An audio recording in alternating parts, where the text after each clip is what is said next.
欢迎观看意想不到的中文词源系列视频。今天我们在说到某家公司或者某项发明的创始人时，常常称他们为鼻祖。这个表达与鼻子这个器官究竟有什么关联呢？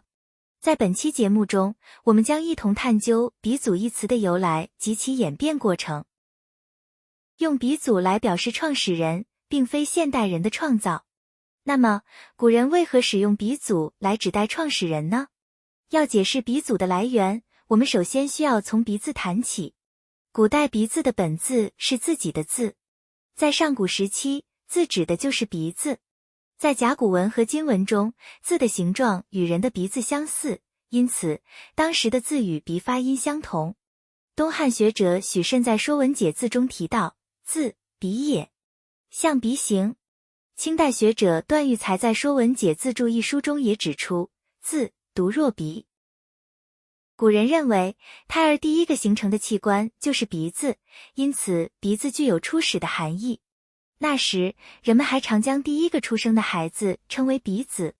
例如，南宋学者王英林在《汉志考》中提到，今以始生子为鼻子。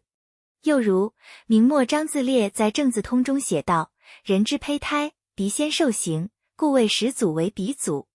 用鼻祖来表示始祖，指的是有世系可考的最早祖先。随着时间的推移，人们开始用鼻祖一词作为创始人物的尊称，将各行各业、不同学派的开创者称为鼻祖，这一用法一直沿用至今。在民间，各行各业都有自己敬仰并祭拜的行业祖师。例如，后稷、名器，据传他大幅提高了粮食产量，改善了当时百姓的生活水平，因此被尊为农业的鼻祖。黄帝，即轩辕氏，被后世誉为中华文明的人文初祖，传说他教民众用骨针穿麻线，缝制树叶和兽皮为衣，因此被视为裁缝业的鼻祖。黄帝的妻子嫘祖，据传教会民众养蚕制丝，被尊为蚕丝业和纺织业的鼻祖。炎帝，即神农氏，传说他尝遍百草，为百姓寻药治病，因此被视为中医药的鼻祖。夏朝国君杜康，由于擅长酿酒，被视为酿酒业的鼻祖。春秋时期的鲁班，毕生致力于发明木工机械和生活用品，被尊为手工业和建筑业的鼻祖。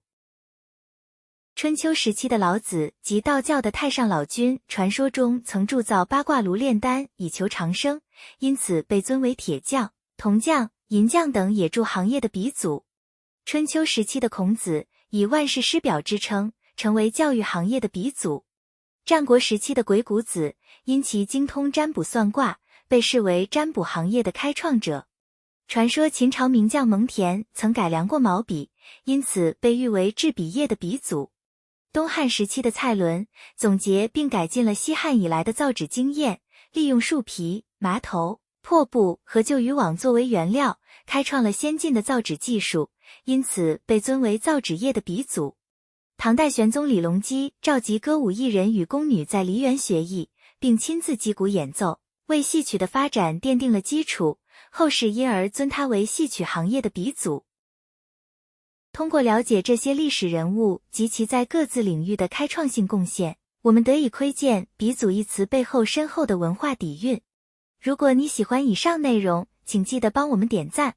欢迎订阅我们的频道，以观看更多的优质双语教育内容。